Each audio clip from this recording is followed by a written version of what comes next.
Bismillahirrahmanirrahim. Assalamu alaikum. Welcome to Newsroom. I'm your host Omar Khalid. Today is the 31st of March 2022.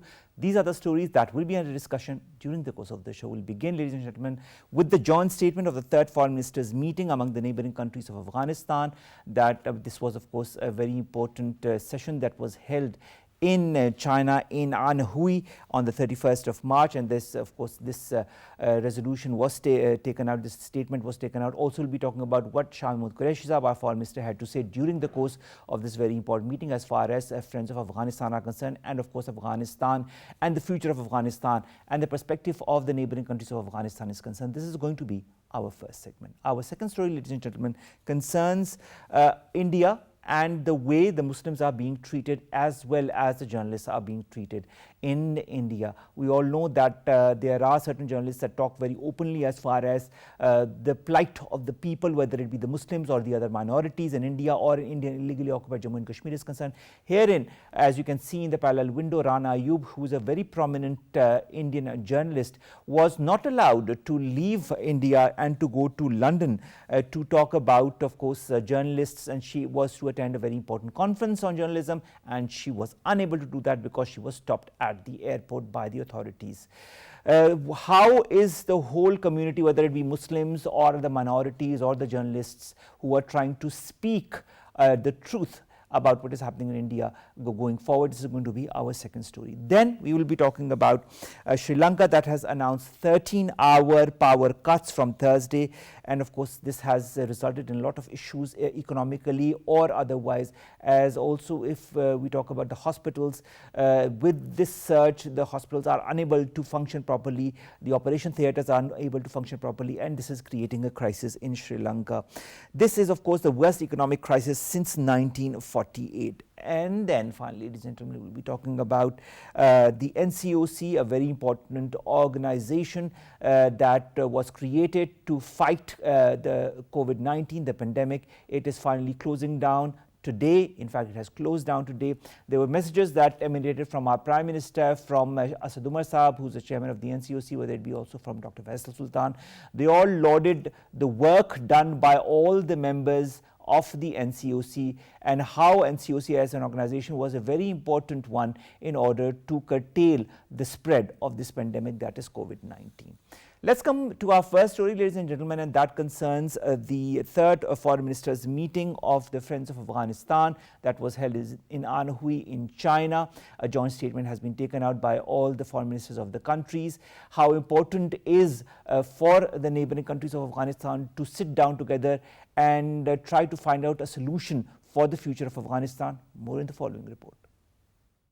Instability in Afghanistan will have negative consequences for the entire world, as if world community fails Afghanistan yet again, it will result in a fresh influx of refugees, enhanced space for terrorism, and a rise in drug trafficking. Viewing Afghanistan from prism of collective responsibility, China is currently hosting the third meeting of foreign ministers of the neighboring countries of Afghanistan in Tungshi, Anhui. Headed by Chinese Foreign Minister Wang Yi, the meeting is graced by Iran, Pakistan, Russia, Tajikistan, Turkmenistan, and Uzbekistan. Underlining rationale of this conference, Chinese Foreign Ministry spokesperson Wang Wenbin expounded that China looks forward to pooling more consensus on the Afghan issue from neighboring countries. In a candid and pragmatic atmosphere of mutual understanding, the parties reaffirmed respect for the independence, sovereignty, territorial integrity, and national unity of Afghanistan. Stressing the significance of a peaceful, stable, and prosperous Afghanistan, the participants urged the countries mainly responsible for the current predicament in Afghanistan to earnestly fulfill commitments on the economic recovery and future development of Afghanistan. Earlier, Chinese State Councillor and Foreign Minister Wang Yi visited Afghanistan and expressed willingness to promote the extension of CPEC to Afghanistan, making the latter a bridge for regional connectivity. Pakistan and China have been paying great attention to the deteriorating situation of Afghan people who suffer from a combination of COVID-19 pandemic, social turmoil, and drought. Brigadier Retired Saad Muhammad, who is a senior analyst, joins us online. Sir, thank you very much to have joined us. This joint statement, I'm sure you must have gone through it by the foreign ministers of the neighborhood countries of Afghanistan. The six major points that are discussed during this statement, how important are these? I mean, let's take them one by one. Let's begin with the political and diplomatic fields, and of course the need for a prosperous, stable and peaceful Afghanistan that serves the common interest of the regional countries. How important is this statement? Stating the obvious, if we look at any part of the world, wherever there are, islands of instability, not only that they are unstable for their own domestic purposes, they have the inherent, capability to destabilize the surrounding areas also. If Afghanistan remains unstable, Afghanistan has got 6 neighbors right on the border, and other countries which are affected also, which are the indirect neighbors. Now, if Afghanistan remains unstable, whether it remains unstable politically or it remains unstable economically, things are going to affect the neighboring countries also. And Pakistan and China are very important neighbors of Afghanistan. And if the instability travels to these countries, they will in turn then destabilize the other regions also. So I think it's a very important point that has been brought up, which is for the countries of Western Europe and North America. The United States must lead, the European Union must lead, and they must come to this conclusion that there's a de facto government in Afghanistan. They are ruling Afghanistan. We have to deal with that government. That government needs recognition. That government needs aid, financial aid, food, medicines. So we must work towards that end so that Afghanistan remains stable and does not become a threat to the surrounding countries. Brigadier Saab, when this statement talks about national reconciliation amongst the different factions in Afghanistan through dialogue and negotiation, do you feel this is achievable in the short term, in the long term? And if it is achievable, for example, in the short term, do you feel the neighborhood countries of Afghanistan can help? I think if we develop consensus, the neighborhood develops, and I count Russia also as a neighbor of Afghanistan because it has certain elements, military elements present in Tajikistan. To them, the Central Asian republics, especially those which are bordering Afghanistan, they remain a cause of concern for Russia because then they can destabilize southern Russia. So Russia also included. Now, if the neighbors of Afghanistan, and I include Russia as a neighbor, and the Russian foreign minister was there in Beijing also, who met our foreign minister also. So it's a very important development. If we develop consensus, and if we come to a conclusion, and if we go towards recognizing the present Afghan government, which is in Kabul, which is in power in Kabul, I think the European countries and the United States would follow us. Afghanistan has passed no threats to anybody. It has not tried to, interfere in the internal affairs of other countries as yet. They're trying to control things.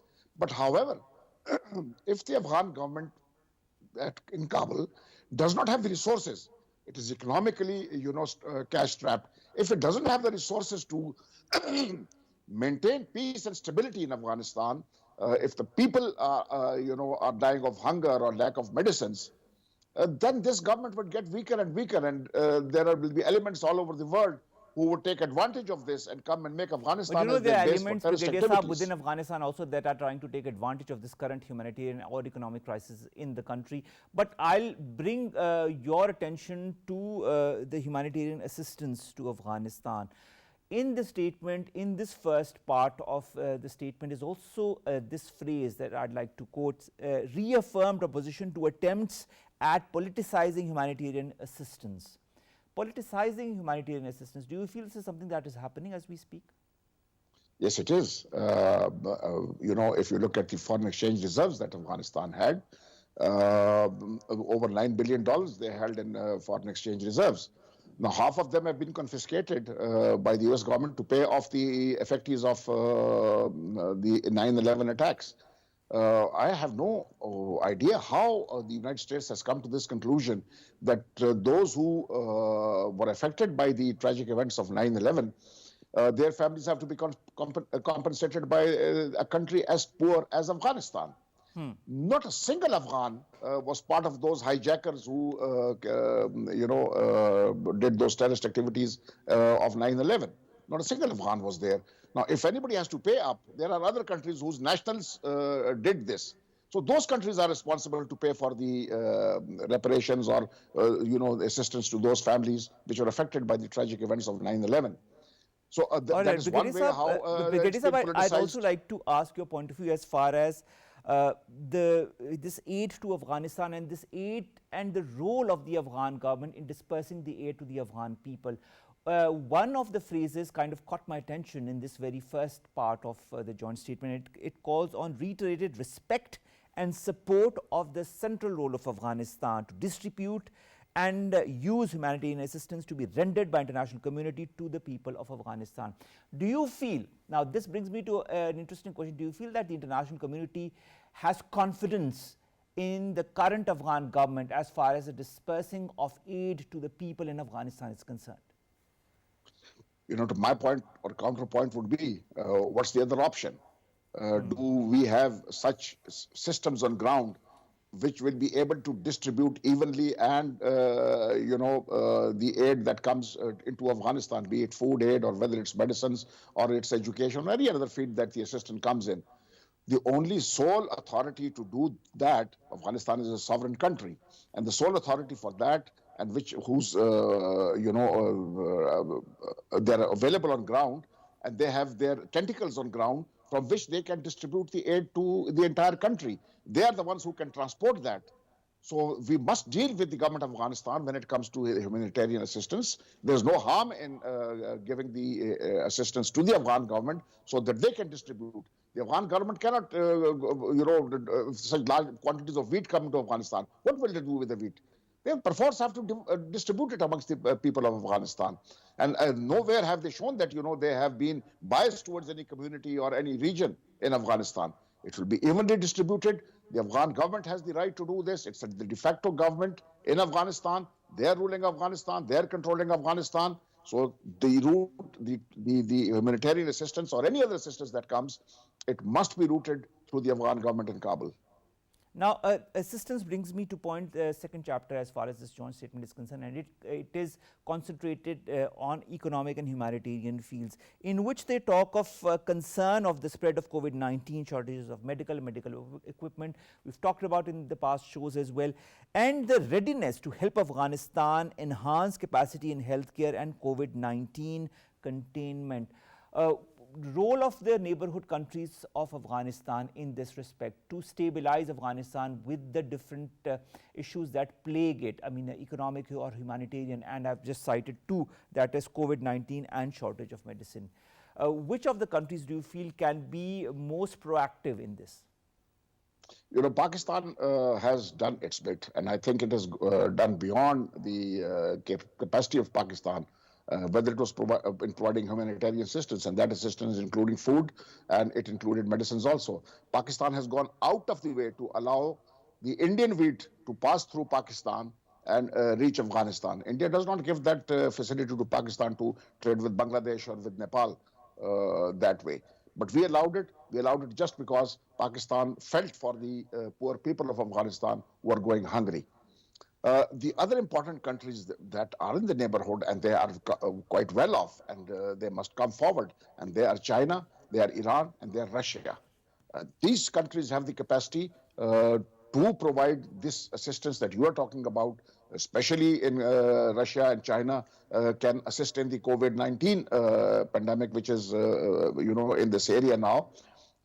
So they can provide vaccines, they can provide other medicines, they can provide food, they can provide medical assistance, the hospitals can be run by them. So, all these things combined together. At this moment, no aircraft is flying over Afghanistan because it lacks the capability. It's not allowed. They don't have recognition. So, the aircraft have to go around Afghanistan to go to east, or whether they have to go west. That assistance can be provided to Afghanistan so that it provides the air traffic control to the aircraft flying over its territory. This will ease the problems of so many passengers whose flights have to now put on extra 1 hour or 1.5 hours just to go I think that's very important. I think that's a very important point that you've put up. As far as helping Afghanistan economically, there are different fields that are mentioned: trade and economy, energy, agriculture, finance, connectivity and infrastructure, to help Afghanistan build a capacity for self-generated development. Now, self-generated development is a word that caught my eye. They also talk about self-generated development at many a times during this statement. How important it is for Afghanistan to self-generate its economy? That's a very important point because the Taliban government in Afghanistan has also said that, they want trade, but financial assistance can also come to sustain them, but they also want trade with the surrounding countries. Now, Pakistan's trade with the entire South Asian region has increased. If you look, and there it has increased by about 26%, 28%, even with a country like India. But with Afghanistan is the only country in South Asia with whose trade Pakistan has dropped significantly. It has dropped more than by 50%. Now, the reason for that is that because of the sanctions on Afghanistan, there's no government as far as the world is concerned over there. There's no banking system there. The foreign exchange reserves are, frozen. So how do they open a letter of credit? How do they import things into Afghanistan? So the first thing that has to be done is to allow the Afghan banks to operate foreign currencies, especially the dollar.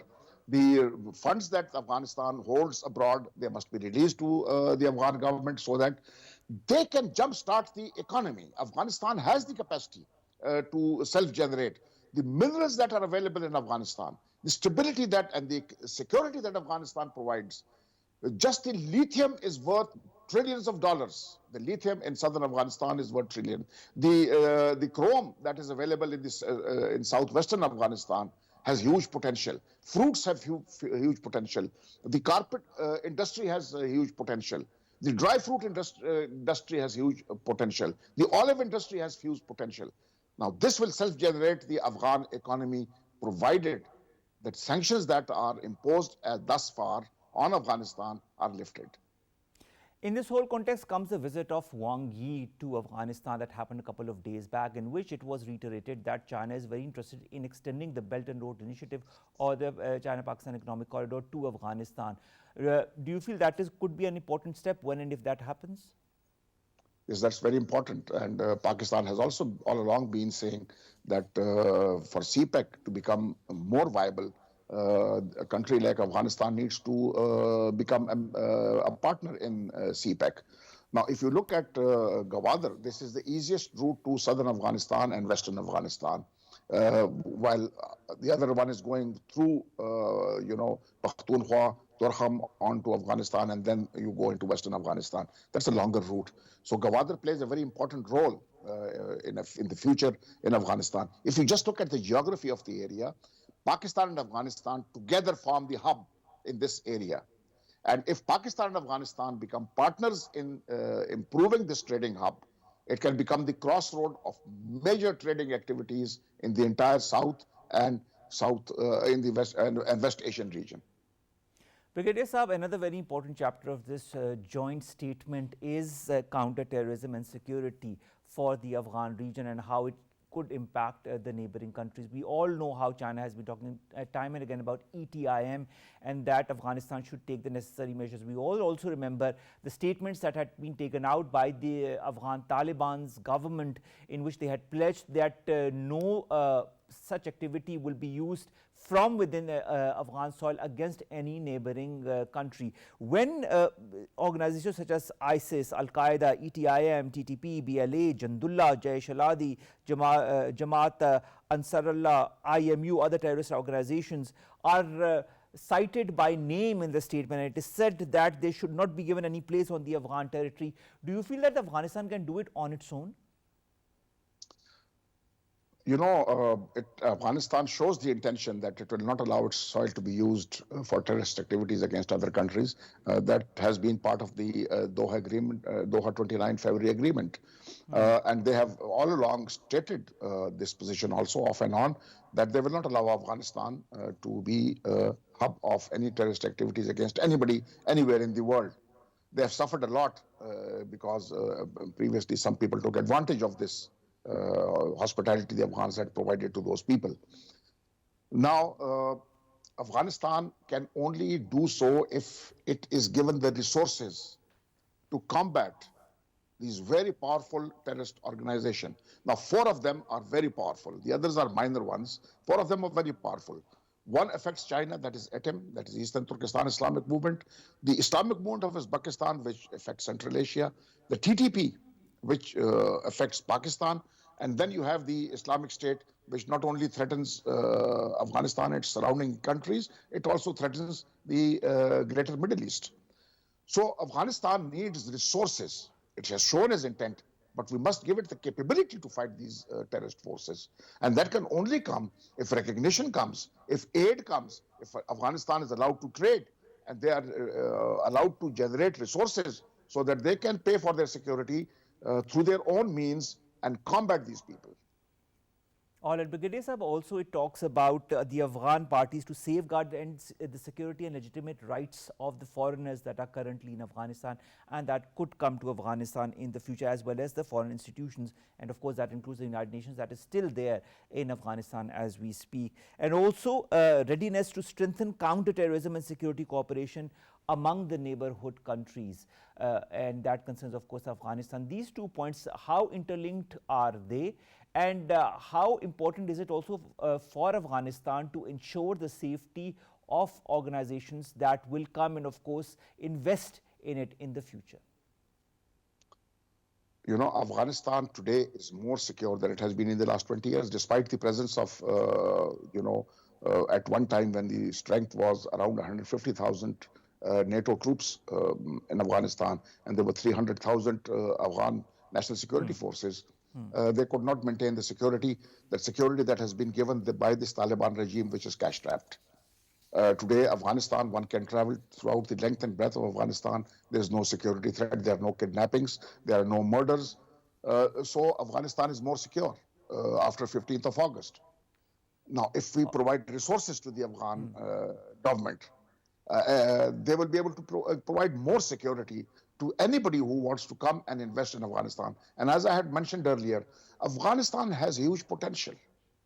The minerals that are available in Afghanistan, beneath the soil of Afghanistan, they are of such quantity and they are of such value that Afghanistan can become a haven for not only investors but foreign workers also. All right, Brigadier Sahab, I'll quickly like to go through the two other points that were discussed in the joint statement. The first concerns refugees and the concern over the situation of the Afghan refugees and also the internally displaced people. We also know that Pakistan has been one of the countries most affected as far as the refugees are concerned. There are millions of refugees that we have been housing as far as Afghanistan is concerned. And of course, the appreciation was there in the joint statement. And the other part that I'd like to ask your opinion is institutional building mechanism for regular consultations amongst the special envoys for Afghanistan of the neighborhood countries for institution building in Afghanistan. How important are these 2 points? A, I'd like to ask your point of view on refugees and how should Afghanistan move forward as far as preventing the further influx of refugees in neighborhood countries? You know, most of the refugees we'll first look at the internally displaced person in Afghanistan. They have been displaced because of lack of means to live in the countryside. True. So they all gravitate towards the major commercial centers or communication centers where they can find some work or where they can, other international agencies that are available there who can give them food and they can sustain themselves and their families. Now, there are refugees also. The refugees are in Pakistan, the highest number, over 3 million are recorded. How many are unrecorded, we have no idea thus far. An equal number is there in Iran also. Now, these people have to go back with honor and dignity, and that can only happen if Afghanistan is given the assistance, is provided the means to generate means of income, providing these people housing, resettling them in Afghanistan. That will require some time, but we must start. Well, we must make a beginning. The people of Afghanistan will go back. We have not given any citizenship to them, so for them there's no option but to go back to Afghanistan and then earn their livelihood in their own country. Pakistan is not for them. Likewise, Iran has also not given them citizenship. There are other refugees which are the cream of the Afghan society who are educated, who can run institutions, and we will come to that But building of you institutions talk of also. institutions, Brigadier Saab. My last question to you regards institution building and the three groups, three working groups that have been named as to those that will be working in that very respect for Afghanistan: a political and diplomatic working group, economic and humanitarian working group, and security and stability working group of the neighboring countries of Afghanistan. And of course, this will consist of representatives from these neighborhood countries. These three working groups that have been put into place as per this joint statement, how do you feel could they work together within, by working amongst each other with Afghanistan, or also maybe with other countries that are interested for a more stable future for Afghanistan? The neighboring countries of Afghanistan have a huge stake in the stability of Afghanistan. The institutions were built up during the foreign occupation of Afghanistan. Yes, there were improvements. There were banks which were running, there were schools running, the universities running. Unfortunately, due to some propaganda or due to fears that were by and large not, assessed correctly, the people within Afghanistan who were running these institutions within Afghanistan abandoned Afghanistan and left. Now they have what has left now. How does a university to be run, or how an airline is going to be run, how a bank is going to be run? The Taliban desperately need what the three working groups subjects that you have pointed out. It desperately needs that, and the neighboring countries of Afghanistan have a stake in Afghanistan, must provide assistance. We can jointly work together to provide Afghanistan this assistance. Thank you very much, Brigadier Retired Saad Mohammed Saab, to have joined us and to have talked to us about this Friends of Afghanistan meeting that was held in China, and of course a joint statement was taken out, and it cited five in fact very important points as far as which is the way to move forward as far as creating a more stable Afghanistan, a more secure Afghanistan is concerned, and how all the neighborhood countries of Afghanistan could help in this regard. The next meeting, of course, is going to be held in Uzbekistan in the first quarter of 2023 in Tashkent. Thank you very much, sir, to have joined us. Let's come to our second segment, ladies and gentlemen. That, of course, concerns what is happening in our not so friendly neighborhood country, India, as far as its minorities are concerned, especially when it concerns Muslims. And talking of Muslims, the Muslim journalists also are not left far behind. Rana Ayub, one of the leading Indian Muslim journalists, was not allowed to go to Europe to attend a very important conference. This and more is tainting India's image as a pluralistic, as a democratic country. More in the following report. Democracy, liberty of thought and expression is a cardinal value that is of paramount significance for democracy, but India is losing its democratic contours. Inflicting deadly blow to its secular credentials, Indian government is persistently harassing and intimidating critics, activists and journalists. A prominent Indian journalist and activist, Rana Ayub, has been barred from boarding a flight to London, where she was scheduled to address an event on targeting of journalists in self-styled world's largest democracy. Indicating systematic campaign of harassment, author of Gujarat Files Rana Ayub also received summons via email from the Enforcement Directorate, which investigates financial crimes. The International Center for Journalists expressed support for Rana Ayub by tweeting that the blatant legal harassment of Ayub must stop. Earlier, the Washington Post also issued a full-page advertisement in her support saying the free press is under attack in India. Last week, British anthropologist Filippo Osella from University of Sussex said he was deported by remarkably rude and unprofessional immigration officials on arrival in India without any proper explanation. Indian attempt to criminalize peaceful expression by using abusive laws is a hallmark of repressive society, not a vibrant democracy. Muneeb Qadir, who's an analyst, joins us online. Muneeb, thank you very much to have joined us. Muneeb, does it surprise you that journalists such as Rana Ayub is stopped from going to Europe to talk her heart out about the situation as far as journalism in India is concerned? One of the last times that I was on your program, I had mentioned about Rana Ayub, how she had been facing a lot of charges under the UAPA, and she had finally been released by the courts, and now that she was intending to go abroad, it comes as no surprise that she's been put on what is known as the no-fly list, and arbitrarily so. Now, might I add that this is also in contravention of not not just India's own constitution, but also the international obligations under Article 12 of the International Covenants on Human Rights, which says that everyone has the right to freedom of movement, including the right to leave one's country. So when you are going to crack down on journalists or rights activists in such a way that they cannot share their thoughts, their ideas, or have a dialogue with the wider world out there, and you know they're going to be critical of you, you just put them on the no-fly list, and this is nothing new. Let me just remind you that in 2019, right after abrogating Article 370, politician Shah Faisal or rights activist Bilal Bhatt, these people were put on the no-fly list, and arbitrarily so. Similarly, even academics or rights activists or even politicians coming in from abroad are treated rudely by immigration authorities when they land in India, and I'm not making that up. It's on record that Debbie Abrams, who is a Labour MP from the Muneeb, UK, you know, the she was allegations that denied. they put on, people, for example, on Rana Ayub, in this case, they say that she was siphoning off money meant for coronavirus victims for her personal use.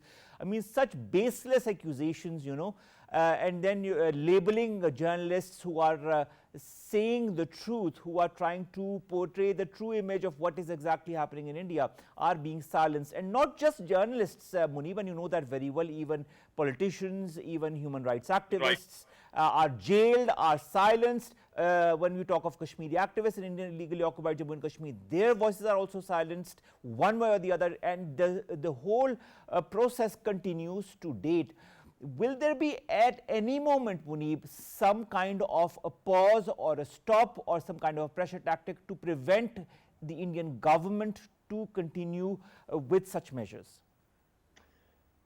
The unfortunate aspect of international law is, and the Westphalian system under international law is that, because nations are sovereign, they can do whatever is considered or deemed to be an internal matter. So unfortunately, even though under international law, governments and states are responsible for upholding their citizens' rights, when they violate those rights, those same governments say that, oh, this is an internal matter and the international community cannot interfere. So this is only going to get worse because there's a trend developing here. Like I said, I mean, in the commentary, it's been quoted on this very transmission that a University of Sussex academic, Filippo Osella, she has been denied entry. She says that she was treated rudely. That is very much reminiscent of what Debbie Abrams said last year, actually in 2020, when she tried to visit India, and it was, in public domain that she was very critical of Modi's stance over Kashmir and Modi's abrogation of Article 370. Again, even though she had a valid visa, she was denied entry in India when she got there, and they arbitrarily at the last moment somehow announced that her visa had been revoked. And I might also like to, add that Munawwar Farooqi, if you remember, because we are also talking about crackdown, particularly on Muslim journalists, crackdown particularly on Muslim dissidents. I'm not saying that there is no crackdown on Hindu dissidents. There is. But, there is more so on Muslim dissidents. Just last month, The Guardian has reported that Fahad Shah, who is the editor of Kashmir Wala, a very well-known, renowned publication in Indian-occupied Kashmir, he was detained last month under UAPA just because his reporting was critical of the Modi government. Similarly, Munawwar Farooqi, a comedian, he was arrested last year for a joke he never made. And then again, there's also crackdown on the film industry. For instance, a web series called Tandav, released on Prime Video, which came out last year. The actors receiving death threats. And similarly, there are a lot of Bollywood actors and filmmakers who, when they,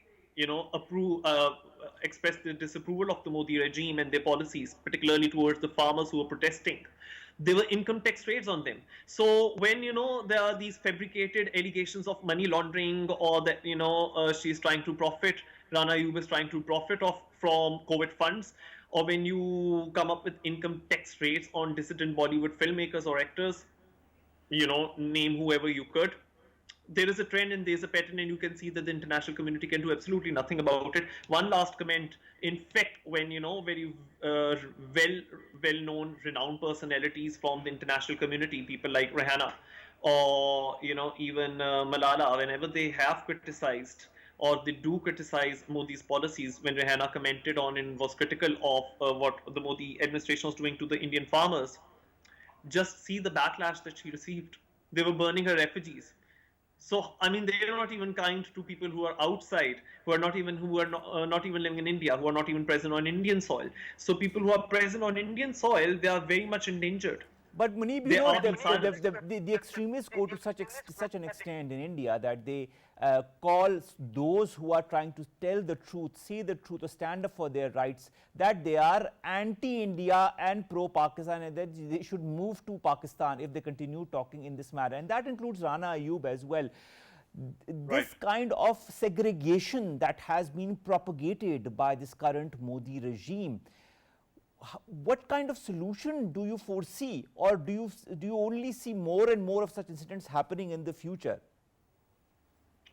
There is absolutely no solution in sight, because the thing is that in 2019 election, when Modi won, he won overwhelmingly because he pended to the right. He played to the gallery. He gave his electorate and his voter base exactly what they wanted. He created this perceived threat that somehow the Hindu Rashtra is under threat, and we are a minority in this region overall, because we don't have any Hindu majority country. So perhaps there might be Nepal, and then there is India, and our identity as Hindus is under threat, and that is why we need a majoritarian authoritarian regime in order to wipe off any external threat. Now that external threat also includes internal dissidents and minorities, particularly Muslims, as was evidenced by legislation such as the Citizenship Amendment Act, or the NRC, or even the Love Jihad law, which was brought in, which effectively criminalized interfaith marriages, particularly where the man was Muslim and the woman was Hindu. But Muneeb, you know, these laws and the actions that you see are being undertaken by the Indian government, by the Indian forces, by the Indian police, and by the Indian extremists, the Indian saffron-wearing extremists that can go to any extent, and there is no kind of a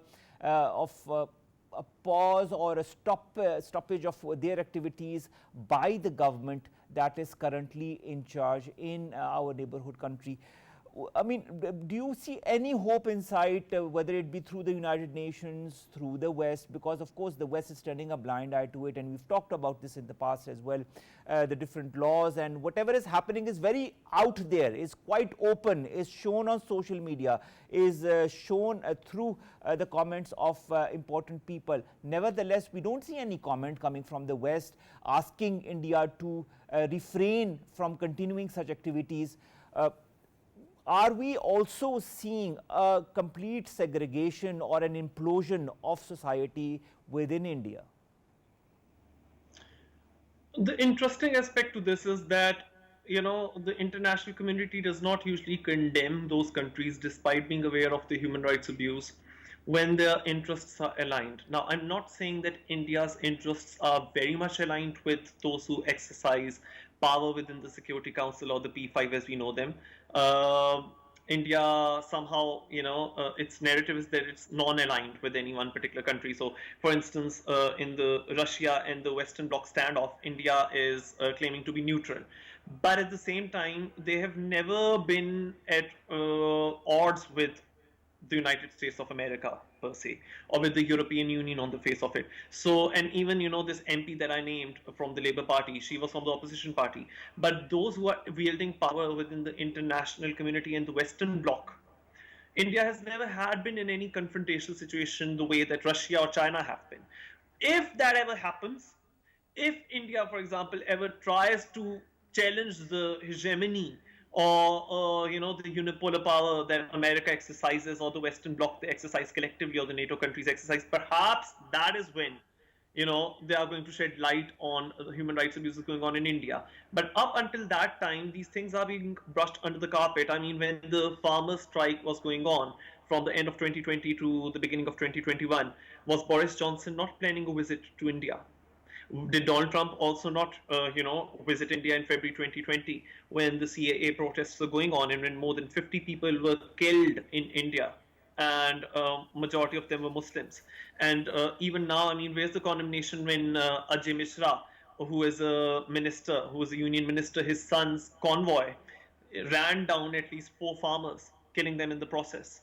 There is no condemnation, because on the face of it, there is no conflict between the Western world or the international community or those who have influence or leverage within the international community But Muneeb, there needs versus to India. be a very true cognizance of the human rights abuses that are happening within India, as Genocide Watch has also said very recently that the different steps of towards genocide are happening within India, and it is not far.